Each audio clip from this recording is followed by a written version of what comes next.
What's up, everybody? Welcome back to the channel. This here is biased news, of course, because nobody else is willing to say it's biased. Except for me. I'm biased. I know it. I believe it. Don't forget to hit that like button, you guys. I always want to go ahead and get that out of the way right off the jump.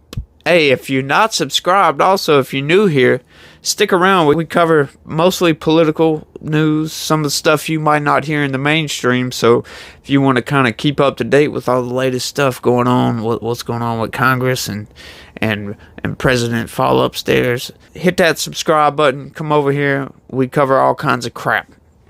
That's right. What's up, y'all? Hope y'all having a good day today. But let's go ahead and get into some interesting stuff. Some weird, quick little story. Check this out, y'all.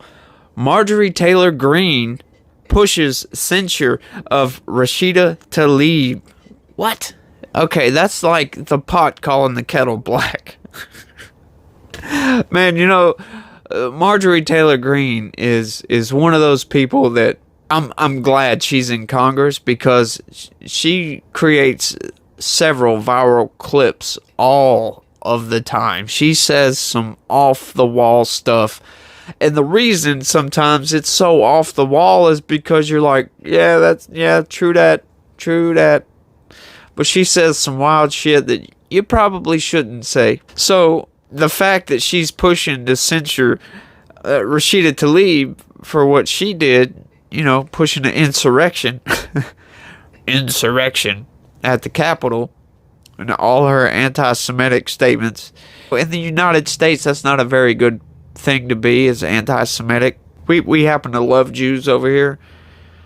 And, you know, it's funny, too, because the Jews are probably the most persecuted population of people on the planet.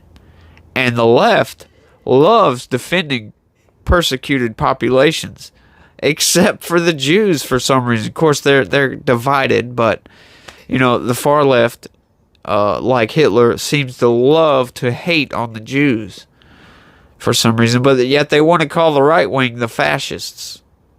I don't get it either. You know, it's just like the gays for Palestine.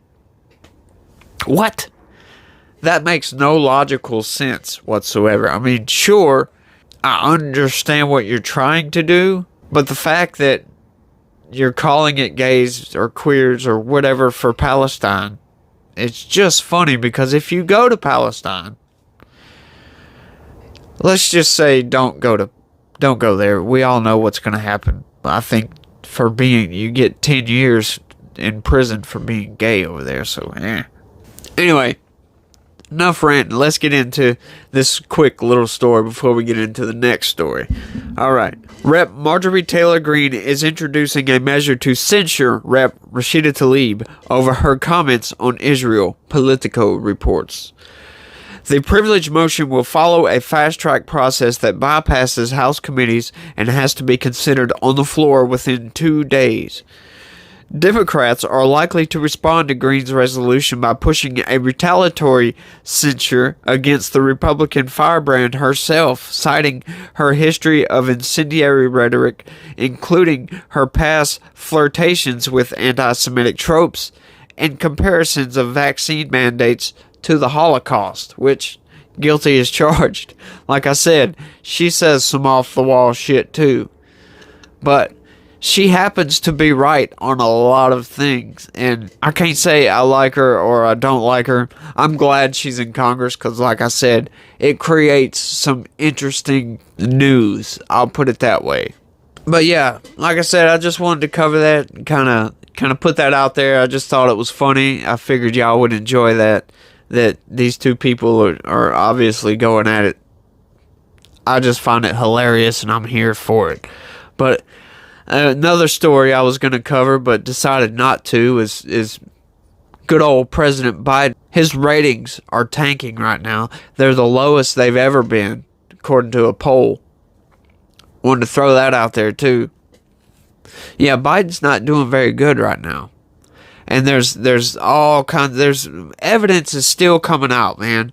And it's like, are they intentionally slow rolling this crap or what? Because you would figure that they would fund all this crap all at once, but no. Apparently, there's some more stuff coming out. You know, apparently there was like 40 confidential informants the FBI essentially used as a bribe to Joe Biden, but that kind of dips into conspiracy theory territory, and I'm not too big on those wild conspiracy theories, but just wanted to kind of get that out there. But I want to cover something I haven't covered in a while. Donald Trump has been in the news. Oddly, we got all this World War III shit going on, and Donald Trump is still somehow finding a way to make the news. Yeah, Trump derangement runs deep, and it's apparent in this story. I read a little bit of it. I wasn't going to cover it, but when I started reading, I'm like, oh my God, these people are nuts. But I find it all entertaining, and that's the main reason I'm covering it. But let's get into it, y'all. Trump isn't accustomed to restrictions. That's beginning to test the legal system. That's right. Sorry, but I mean, he's under the same restrictions that everybody is under, according to the law. But let's get into it. Donald Trump isn't used to constraints. The former president ignores and antagonizes anyone who tells him no. He built a business and later a political brand as someone who says and does what he wants largely without consequence. Really? Largely without consequence.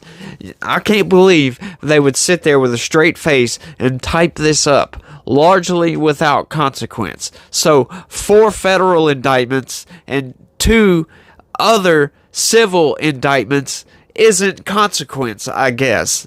All this BS that they're putting this guy through, yeah, that's not consequences whatsoever. At all. These people are insane, man. Yeah, there's no consequences at all. Yeah, he's got 4 federal indictments. Yeah. But anyway, didn't take but the first fucking sentence from me. Wow. Even after losing the White House, Trump remains accustomed to difference, surrounded by people who greet him with nightly standing ovations at his clubs and cheers his most outrageous lies. Right. Yeah, he lies just like everybody else does. So, you calling him a liar is once again the pot calling the kettle black. Sorry, you're a liar too. We're about to find that out. But Trump came face to face with a new reality Wednesday when he was called to the witness stand and fined $10,000 for violating a gag order prohibiting him from attacking court personnel in his New York civil fraud case.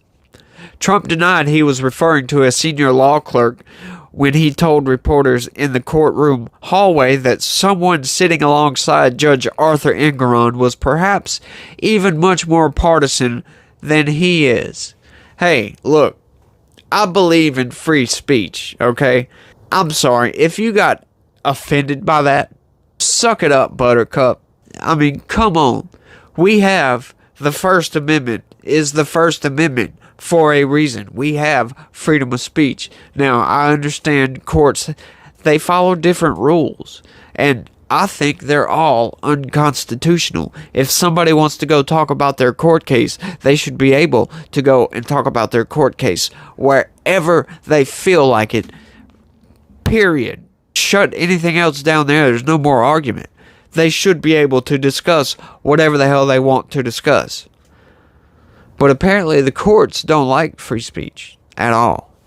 I find that the witness is not credible, he concluded, before issuing the fine. Minutes later, Trump stormed out of the courtroom in an apparent fit of anger. The $10,000 holds little financial consequence for a wealthy defendant who flew to his appearance aboard a private jet. Yeah, that's more than just a private jet. I mean, it is a private jet, but it's a dadgum 737. I mean, who the hell has a private jet that's a 737? Anyway, I'm ranting again. But the courtroom drama previews the tensions mounting between Trump's competing legal and political interests as he vies for the Republican presidential nomination while facing a litany of criminal and civil cases. And it underscores... hang on, I'm going to stop right there. Do y'all see that? I remember... I learned in primary school or elementary school that you're not supposed to start sentences with and. And they clearly started that sentence with and. Do you guys remember this at all from school? Or am I just remembering this wrong somehow? Anyway. And it underscores how efforts to hold Trump accountable are testing the legal system in unprecedented ways as judges struggle with how to rein in the former president's inflammatory rhetoric while balancing the free speech right of a political candidate. What do you mean political candidate? The free speech rights of everybody, regardless. Like I said, I feel like, and the Constitution feels like, freedom of speech is not free here and free there, and not free here and not free over there. The Constitution doesn't say nothing about that. It just says freedom of speech. And the fact that they can shut somebody down and put a gag order and stop somebody from talking about something violates that Constitution. You want to make your arguments, whatever arguments you want to make, go ahead, make them down in the comment section. I would love to hear your argument for why people shouldn't be able to discuss. I'm looking forward to that, as a matter of fact. Go ahead, put it down in the comment section. Let me know how you feel about that. It's really a new frontier for the legal system, and the legal system is really struggling with how to control this man who has no respect for the rule of law. Once again, that's a total lie. He says it all the time, that he is for law and order. I know some of you might be laughing at that, but he does say that, at least. And for the most part, he is. I believe that to be true. He may have broken the law, just like anybody else has broken the law. Trump has his flaws, for sure. Oh, that was said by Jimmy Garul, a Notre Dame law school professor. The court system has never encountered this type of defendant. Trump is not only a former president, but also the leading candidate for the 2024 Republican presidential nomination. He has turned his legal fights into a centerpiece of his campaign while also painting himself as a victim of coordinated political persecution. Well, I mean, he's not lying there, is he? I mean, if he is lying, let me know in the comment section. I don't believe it. I think he is being persecuted. I think these charges are BS. Presidents do enjoy some degree of immunity from criminal prosecution as President of the United States. It's in the 14th Amendment. Go ahead and look it up. Lawyers typically tell criminal defendants to stay quiet, knowing prosecutors can use any utterance against them. But Trump has turned the camera-lined hallway outside the courtroom into his own personal campaign stage, holding impromptu press conferences multiple times a day as he enters and exits the courtroom. He also broadcasts his grievances on social media platforms, where he regularly slams Engoron as a radical left Democrat controlled by New York Attorney General Letitia James and her thugs. Once again, where's the lie? These people are bringing a case against him that makes literally no sense whatsoever. The case has been blown apart by this point. Michael Cohen, who I understand is not really the most credible witness, but has basically said that Trump did not do this, and they still didn't throw this case out. It's insane. These people are nuts up there for keeping this in. I mean, I could see maybe bringing the case, but once all this evidence comes out, you know, which Letitia James knew beforehand, so I'll walk that back. Once she knew all the evidence, there's no way you could bring that case. That's why it took so long, and most of this fell outside of the statute of limitations because there is no case on this one. It's all BS. Engoron knows it. Letitia James knows it. Everybody else that looks at this knows that these people are very partisan and are just part of a personal persecution of Donald Trump. They hate this man, and want to take him down by any means necessary. I mean, Letitia James ran her political campaign on that specifically, for God's sakes. It's nuts, man. Garul said courts are hamstrung in trying to punish Trump the way they would normal defendants because of his position and personal wealth. See, there they go, ousting themselves as being persecutors of people, knowing that they do this to defendants all the time. Yeah, you just told on yourself for violating people's rights all the time. Normal defendants, which, I mean, you could say Trump's not a normal defendant because Trump's not a normal person. He's weird. But, I mean, he just outed himself by saying that the courts essentially violate people's rights. It's crazy. A $10,000 fine is unlikely to deter someone as rich as Trump. And while Engoron floated the possibility of holding Trump in contempt of court and possibly imprisoning him for further violations, jailing an ex-president who is under Secret Service protection would present enormous logistical challenges in addition to the grave political implications of putting a leading political candidate behind bars. Hey, I say Engoron, go ahead, do it. Find him in contempt of court and see what happens. It would be a media shit show. It would be nuts. You would have people going crazy on both sides, putting Trump in jail. Boy, how would you love to see that? Let me know in the comments. If I find it fucking hilarious. Sorry for cussing, like I say, I try not to, but I find that just outright insanity. These people up there in New York are just nuts. And I'm really glad I don't live in New York. The absence of meaningful consequences raises questions about whether Trump's prominence has allowed him to exist under a different standard of law than other defendants, Garul said. Yeah, right. As the President of the United States at the time, you are allowed immunity from prosecution. There is a process that he would have to be impeached first, convicted of that impeachment, kicked out of the presidency, and then you could criminally charge him. Right? Like, that's why a lot of constitutional lawyers are saying all of these indictments that's coming up against him should have been thrown out simply due to that amendment in our Constitution that allows the president those immunities. Do I think we should eliminate that? I really don't know. I've heard arguments for both. I've heard people say, yes, the president shouldn't have the immunity just to be able to do whatever the hell he wants to. Essentially, he could walk down the street.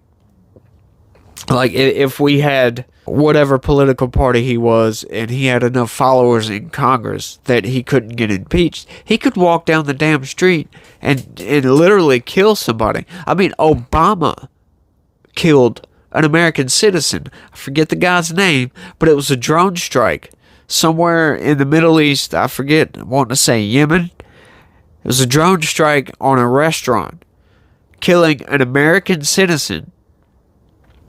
And what's so bad about it is the person that they were trying to kill wasn't even in the restaurant. So it was faulty intelligence. But did Obama face any consequences for that? No, of course not, because he's the president. He's not going to get criminally charged for that, because it was under the auspices of a military operation, giving the president the right to murder people, essentially. It's crazy. But that's pretty much all of that story. But, man, some of this shit that's going on is just nuts. And the world is just an insane place to be right now. And, like I've said before, I'm Christian. I'm a firm believer in God.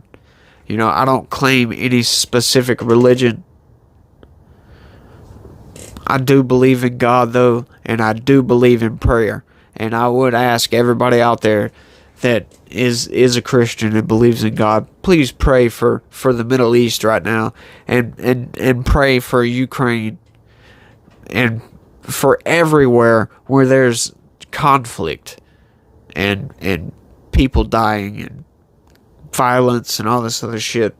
Let's pray for those people, because the world is going to hell in a handbasket quickly, and there seems to be nothing we can do to stop it regardless, and people just keep on, inching this thing forward.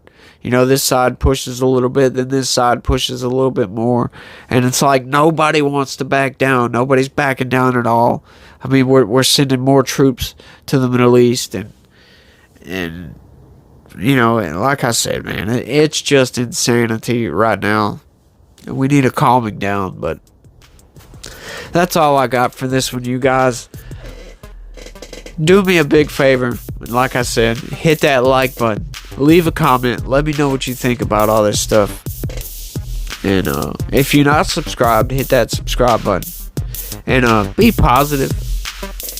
Peace.